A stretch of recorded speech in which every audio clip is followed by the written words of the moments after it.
Good morning. Today I'm going to be talking about this thing, which is the culmination of my experimentation with suspension and making it have a purpose, I suppose. This is a monster truck I designed over the course of a while. There's a lot of refinement. The basic idea is springs keep the wheels vaguely connected to the car, and the magnets provide downforce, essentially. It's running on 8 engines, and that's most of what there is to say about it, design-wise. It's got some pros and cons, which aren't all immediately visible. Pro 1 is it's just a good car. It just goes over terrain very well. Even really stupid terrain like this terrain. It handles a lot. It can go through small rivers. It can go up mountains reasonably. There are some spots where it's going to struggle, but it can handle most of them. Don't mind that. That's like iteration 10 or something. But it has a couple problems, one of which is that it's heavy. It's both a problem and a benefit, because one, it means that it puts weight down on the wheels very well, but also it can flip because it's so heavy. And does. But, yeah. Weight also lets it sort of drive through water to a certain extent as well, because it's so heavy.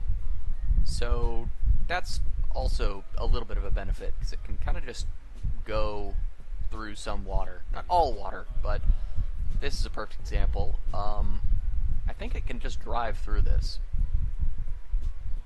It's not going to do it, like, super smoothly, but it can do it.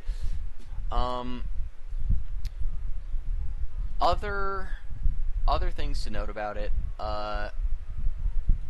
one, it's just really big, and it is a car, so it's not going to go through a forest no matter how much you want it to.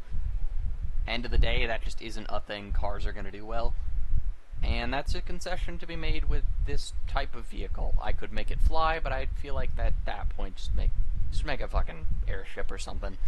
Just make anything else that isn't land-based. It's got a little bit of wiggle room design-wise. Obviously, for one, you could replace any of the deep slate with any other block, any of the glass, any of the, like, blocks that aren't create stuff here.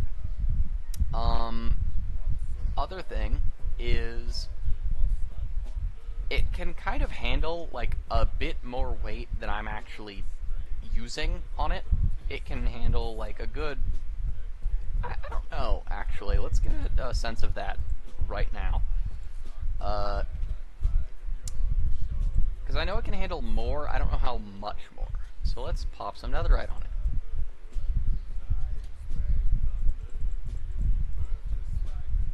Okay, so it can handle a bit more. Not like a ton, but it can handle a little bit.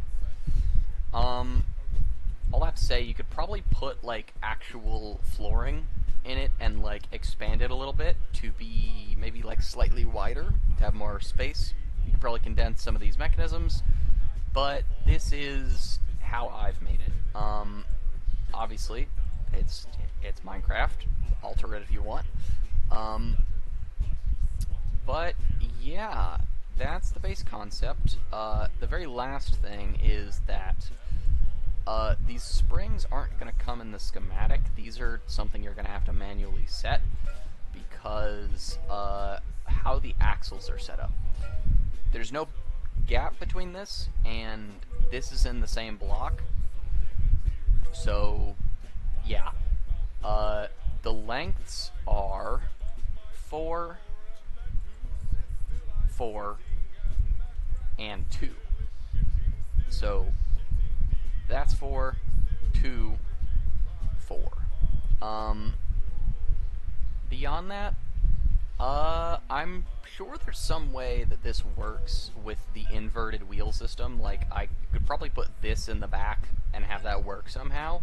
I just couldn't get it to. That was actually the base concept. I took this wheel system from a TikTok I saw, and they had these, like, one wheel attached to a swivel bearing in the front and the uniform axle in the back, which is interesting. But yeah, I think that's most there is to say about it. I think we're done here. Yeah. Um, uh, bye.